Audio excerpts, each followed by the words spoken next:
Alright guys, who broke the robot? Hello everyone, I'm a broken robot. So anyone who has been on YouTube knows who Idubbz is, let's not beat around the bush. He started his now main channel on April 12, 2012 and never looked back.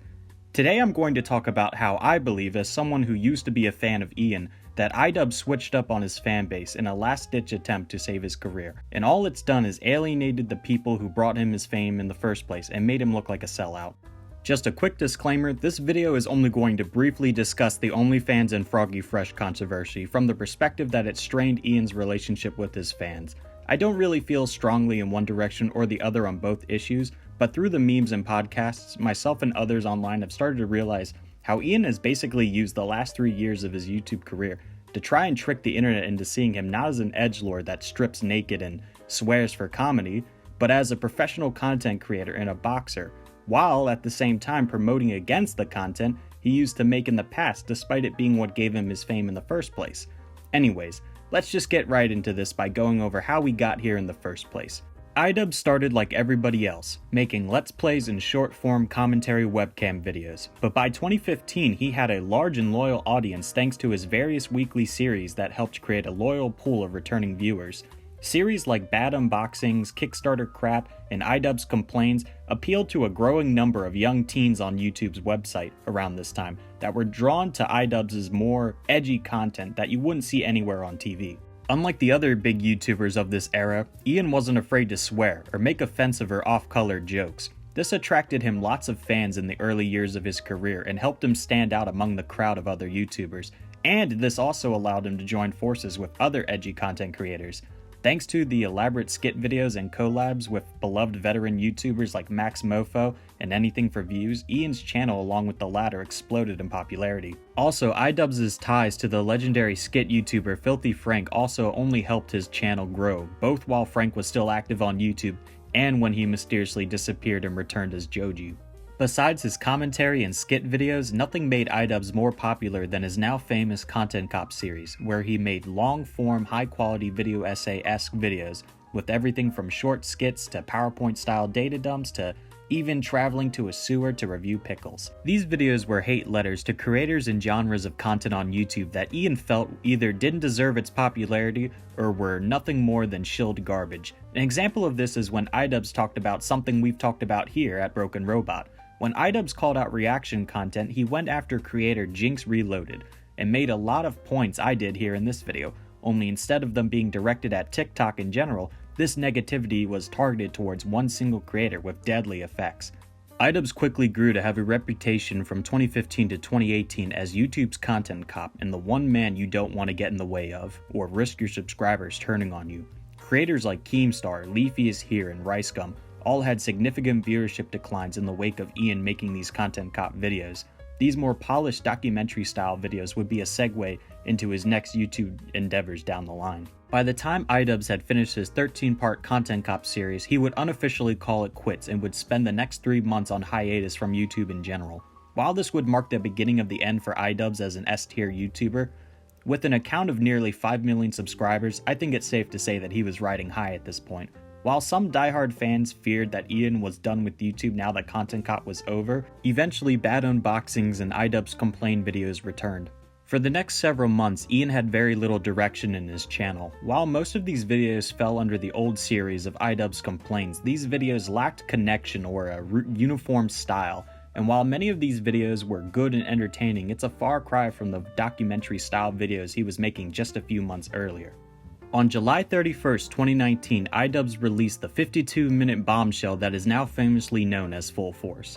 In this documentary, Ian took a look into the daily life of a popular niche YouTuber, Airsoft Fatty.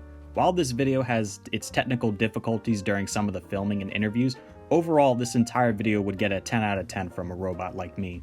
After Full Force, Idubbz would return to his style of unplanned commentary videos for the next several months, but would return a little less than a year later when he uploaded the critically underappreciated Ice Cream Man documentary. This documentary-style video was made in the identical patterns that made Full Force such a popular video, but prior to the release of his second documentary being released, Ian found himself in hot water and his true colors begun to show for the first time. I'm only going to briefly talk about this since it detracts from the main point I want to make. But Idubbz found himself in controversy when it was revealed to his fans that his longtime girlfriend was an OnlyFans model, aka a B-list porn star. While I feel like this was Ian and Anissa's private business and it never should have been public in the first place, one thing that really stuck out to me personally when Idubbz finally responded to the backlash was this. A good amount of people are just doing the reasonable thing and just making jokes and laughing about it. But there's a whole nother group of people who feel personally devastated and betrayed. You lied to us. First of all, I'm not your fucking dad. Like, if you don't want to look up to me anymore, that's fine. I don't want you to look up to me. While to this day I still don't fully know how to feel personally about this video, one thing that couldn't be ignored is that from this video on, things would never be the same. Despite the years of edgy content, racial slurs, and morph suit comedy skits, Idubbz did the equivalent of telling his fans to piss off, and that he didn't care if they liked him or not anymore. While in this video, Idubbz was technically in the right on terms of it was his and his girlfriend's private business, but the way that he went about it, it felt like plastic and almost as if it were a parent giving a child a spanking. Despite the controversy, Ian continued and would have success with his next documentary where you got to meet another niche member of the YouTube community. In this case, it was former actor Dax Flame, and you also got to learn about his personal behind-the-camera life and what Dax Flame's day-to-day life is like. While the Ice Cream Man video wasn't as entertaining or wild at times as Full Force, this video was generally well received and now established the idea within Idubbz fanbase that these long-form docutainment videos would become a staple of his channel. Thanks to a combination of the fallout from the Anissa controversy and the lukewarm reception of his second documentary, some angry fans began to throw around the term sellout when discussing Ian. Now, at this point in 2020 though, calling Idubbz a sellout would not only be false, he is a cuck by definition whether he wants to admit it or not, but he's not a sellout. YouTubers shift their content all the time. Some people like myself have no concrete style of YouTube content, and every time is a little bit different. But at no point would I say that Idubbz was a sellout, as the only money that he made off YouTube was well earned from his documentaries that most likely costed him money and manpower to make in the first place. As his fanbase had expected, for the next year things continued, with a series of commentary videos followed by a yearly YouTuber documentary. The only difference was that once his third documentary was released, half of YouTube hated his guts and the other half were at the edge of their seat waiting to see what would happen next. But first, however, people from across the internet would look up and watch when on October 21st, 2021, he announced Creator Clash 1. This originally came out from Ian trying to end things between him and Rice Gum in a way that would benefit his career, but after Rice Gum got cold feet and proceeded to become irrelevant, Ian would instead make an open opportunity for YouTubers to come box for charity in a live boxing event. Creator Clash was born, and just a few months later an entire boxing lineup of middle and upper tier YouTubers was formed. When Ian's third documentary came out, while it followed all of the same patterns of his previous two, something was off that fans wouldn't realize till after. In this documentary, Ian met controversial internet celebrity Sam Hyde and gave him the same treatment Dax Flame and Airsoft Fatty got, but this time things were off. Sam seemingly gave Ian the brush off or personified character during interviews and filming.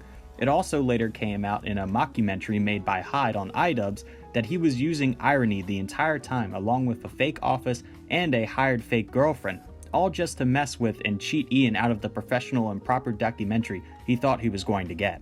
And since releasing this third documentary, Idubbz would successfully coordinate not one but two creator clashes, and even give the mic over to Dax Flame and Airsoft Fatty for a few videos, which helped break up the repetitiveness of his pattern of commentary videos.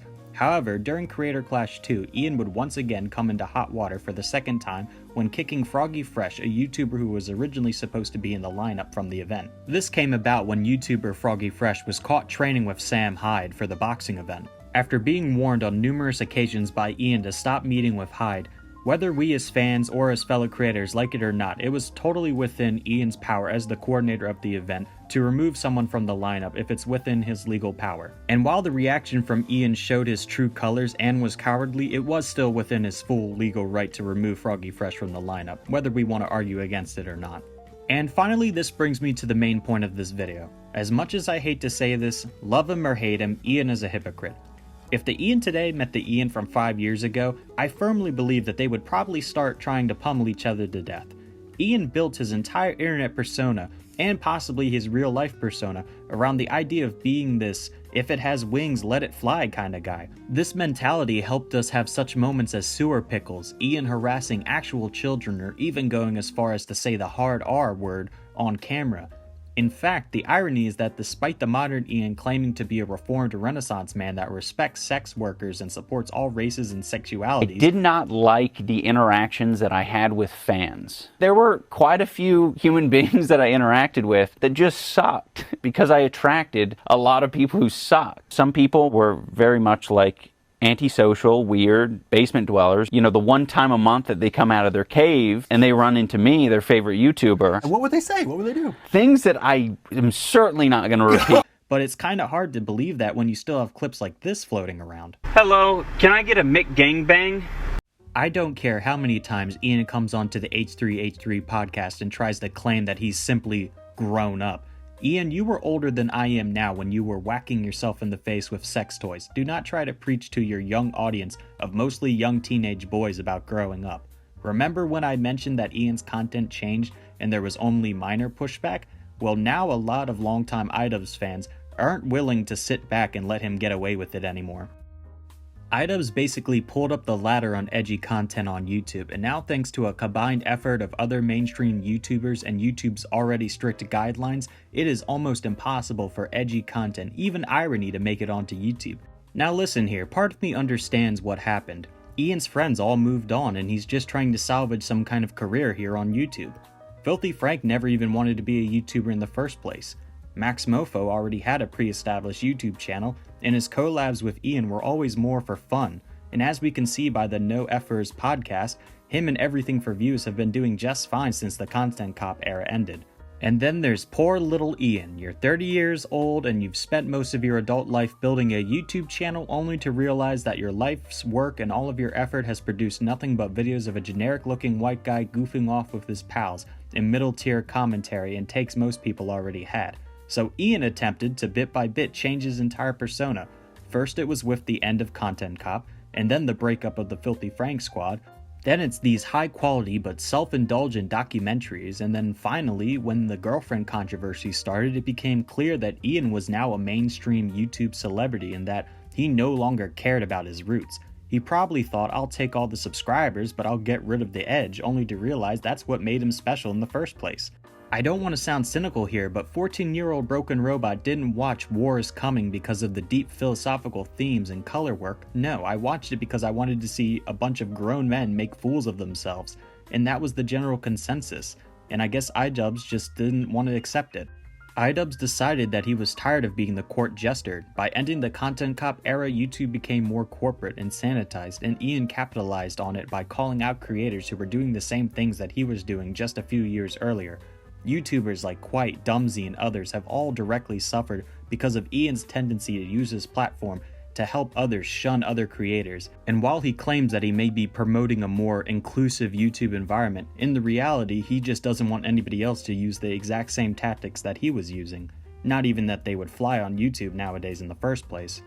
And with that being said, Ian, if there is by any chance that you are somehow watching this right now, please just know that I don't have anything against you personally. If anything, I'm actually still one of your biggest fans. Myself and others just want you to carry yourself in your videos with more respect towards your roots. We understand that you want to make more professional and high quality content now, but that doesn't mean that you have to pretend like you didn't come from where you were. And with that being said, leave a comment down below. Let me know what you think about this whole Idubbz situation. And with that being said, if you've stuck around this long, please take a moment to like and subscribe. It would be greatly appreciated and it helps out my channel grow. I hope you all have a great day, drink some water, and have a great weekend. Stay safe, guys.